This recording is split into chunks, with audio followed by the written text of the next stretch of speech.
ഇന്ന് വായിക്കുന്ന വിശുദ്ധ വേദപുസ്തക ഭാഗം യോശുവ 10-ാം അധ്യായം 1 മുതൽ 43 വരെയുള്ള വിശുദ്ധ വാക്യങ്ങൾ കേൾപ്പിൻ. യോശുവ ഹായ് പട്ടണം പിടിച്ച് നിർമൂലമാക്കിയെന്നും അവൻ യെരിഹോവിനോടും അതിൻ്റെ രാജാവിനോടും ചെയ്തതുപോലെ ഹായിയോടും അതിൻ്റെ രാജാവിനോടും ചെയ്തു എന്നും ഗിബെയോൻ നിവാസികൾ ഇസ്രായേലിനോട് സഖ്യത ചെയ്ത് അവരുടെ കൂട്ടത്തിലായെന്നും യെരുശലേം രാജാവായ അദോനിസേദെക്ക് കേട്ടപ്പോൾ ഗിബെയോൻ രാജനഗരങ്ങളിൽ ഒന്നുപോലെ വലിയൊരു പട്ടണവും ഹായിയേക്കാൾ വലിയതും അവിടുത്തെ പുരുഷന്മാർ എല്ലാവരും പരാക്രമശാലികളുമായിരുന്നതുകൊണ്ട് അവർ ഏറ്റവും ഭയപ്പെട്ടു. ആകയാൽ യെരുശലേം രാജാവായ അദോനിസേദെക്ക് ഹെബ്രോൻ രാജാവായ ഹോഹാമിൻ്റെയും യർമൂത്ത് രാജാവായ പീരാമിൻ്റെയും ലാഖീഷ് രാജാവായ യാഹിയയുടെയും എഗ്ലോൻ രാജാവായ ദെബീരിൻ്റെയും അടുക്കൽ ആളയച്ചു. ഗിബെയോൻ യോശുവയോടും ഇസ്രായേൽ മക്കളോടും സഖ്യത ചെയ്തുകൊണ്ട് നാം അതിനെ നശിപ്പിക്കേണ്ടതിന് എന്നെ സഹായിപ്പിൻ എന്ന് പറയിച്ചു. ഇങ്ങനെ യെരുശലേം രാജാവ്, ഹെബ്രോൻ രാജാവ്, യർമൂത്ത് രാജാവ്, ലാഖീഷ് രാജാവ്, എഗ്ലോൻ രാജാവ് എന്നീ 5 അമോര്യ രാജാക്കന്മാരും ഒരുമിച്ചു കൂടി. അവരും അവരുടെ സൈന്യങ്ങളൊക്കെയും ചെന്ന് ഗിബെയോന് നേരെ പാളയമിറങ്ങി അതിനോട് യുദ്ധം ചെയ്തു. അപ്പോൾ ഗിബെയോന്യർ ഗിൽഗാലിൽ പാളയത്തിലേക്ക് യോശുവയുടെ അടുക്കൽ ആളയച്ചു. അടിയങ്ങളെ കൈവിടാതെ വേഗം ഞങ്ങളുടെ അടുക്കൽ വന്ന് ഞങ്ങളെ സഹായിച്ച് രക്ഷിക്കണമേ. പർവ്വതങ്ങളിൽ പാർക്കുന്ന അമോര്യൻ രാജാക്കന്മാരൊക്കെയും ഞങ്ങൾക്ക് വിരോധമായിട്ട് ഒന്നിച്ചു കൂടിയിരിക്കുന്നു എന്ന് പറയിച്ചു. എന്നാറെ യോശുവയും പടജ്ജനമൊക്കെയും സകല പരാക്രമശാലികളും ഗിൽഗാലിൽ നിന്ന് പുറപ്പെട്ടു. യഹോവ യോശുവയോട്, അവരെ ഭയപ്പെടരുത്, ഞാൻ അവരെ നിന്റെ കയ്യിൽ ഏൽപ്പിച്ചിരിക്കുന്നു, അവരിൽ ഒരുത്തനും നിന്റെ മുമ്പിൽ നിൽക്കുകയില്ല എന്ന് അരുളി ചെയ്തു. യോശുവ ഗിൽഗാലിൽ നിന്ന് പുറപ്പെട്ട് രാത്രി മുഴുവനും നടന്ന് പെട്ടെന്ന് അവരെ എതിർത്തു. യഹോവ അവരെ ഇസ്രായേലിൻ്റെ മുമ്പിൽ കുഴക്കി ഗിബെയോനിൽ വെച്ച് അവരെ കഠിനമായി തോൽപ്പിച്ചു. ബേത്ത് ഹോരോനിലേക്കുള്ള കയറ്റം വഴിയായി അവരെ ഓടിച്ച് അസേക്ക വരെയും മക്കേദ വരെയും അവരെ വെട്ടി. അങ്ങനെ അവർ ഇസ്രായേലിൻ്റെ മുമ്പിൽ നിന്ന് ഓടി ബേത്ത് ഹോരോൻ ഇറക്കത്തിൽ വെച്ച് അസേക്ക വരെ യഹോവ ആകാശത്തിൽ നിന്ന് വലിയ കല്ല് അവരുടെ മേൽ പേയിച്ച് അവരെ കൊന്നു. ഇസ്രായേൽ മക്കൾ വാൾ കൊണ്ട് കൊന്നവരെക്കാൾ കന്മഴയാൽ മരിച്ചുപോയവർ അധികമായിരുന്നു. എന്നാൽ യഹോവ അമോര്യരെ ഇസ്രായേൽ മക്കളുടെ കയ്യിൽ ഏൽപ്പിച്ചു കൊടുത്ത ദിവസം യോശുവ യഹോവയോട് സംസാരിച്ച് ഇസ്രായേൽ മക്കൾ കേൾക്കെ, സൂര്യ, നീ ഗിബെയോനിലും ചന്ദ്ര, നീ അയ്യാലോൻ താഴ്വരയിലും നിൽക്ക എന്ന് പറഞ്ഞു. ജനം തങ്ങളുടെ ശത്രുക്കളോട് പ്രതികാരം ചെയ്യുവോളം സൂര്യൻ നിന്നു, ചന്ദ്രനും നിശ്ചലമായി. ശൂരന്മാരുടെ പുസ്തകത്തിൽ അങ്ങനെ എഴുതിയിരിക്കുന്നുവല്ലോ. ഇങ്ങനെ സൂര്യൻ ആകാശമധ്യേ ഒരു ദിവസം മുഴുവൻ അസ്തമിക്കാതെ നിന്നു. യഹോവ ഒരു മനുഷ്യൻ്റെ വാക്ക് കേട്ടനുസരിച്ച ആ ദിവസം പോലെ ഒരു ദിവസം അതിനു മുമ്പും പിമ്പും ഉണ്ടായിട്ടില്ല. യഹോവ തന്നെയായിരുന്നു ഇസ്രായേലിന് വേണ്ടി യുദ്ധം ചെയ്തത്. അനന്തരം യോശുവയും ഇസ്രായേലൊക്കെയും ഗിൽഗാലിൽ പാളയത്തിലേക്ക് മടങ്ങി വന്നു.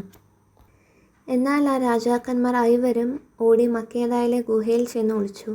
രാജാക്കന്മാർ ഐവരും മക്കേദായിലെ ഗുഹയിൽ ഒളിച്ചിരിക്കുന്നതായി കണ്ടു എന്ന് യോശുവയ്ക്ക് അറിവ് കിട്ടി. എന്നറിയ യോശുവ ഗുഹയുടെ ദ്വാരത്തിങ്കൽ വലിയ കല്ലുകൾ ഉരുട്ടിവെച്ച് അവരെ കാക്കേണ്ടതിന് അവിടെ ആളെ ആക്കുവിൻ.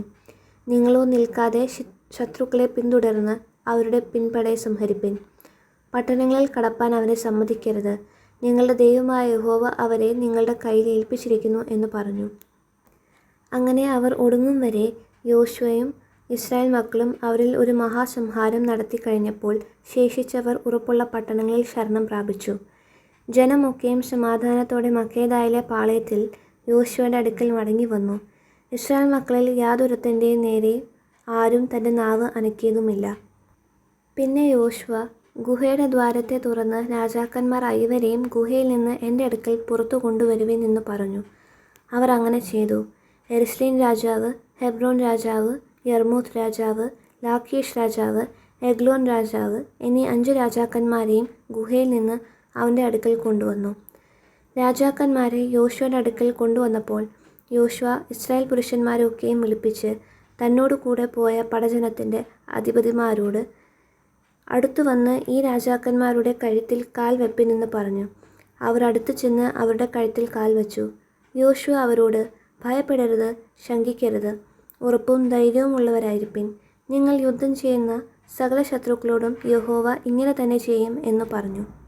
അതിൻ്റെ ശേഷം യോശുവ അവരെ വെട്ടിക്കൊന്ന് 5 മരത്തിന്മേൽ തൂക്കി. അവർ സന്ധ്യ വരെ തൂങ്ങിക്കിടന്നു.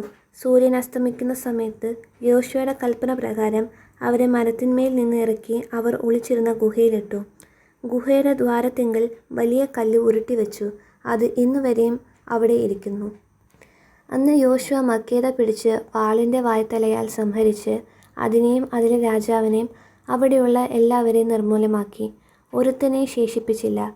അവൻ യെരിഹോ രാജാവിനോട് ചെയ്തതുപോലെ തന്നെ മക്കേദ രാജാവിനോടും ചെയ്തു.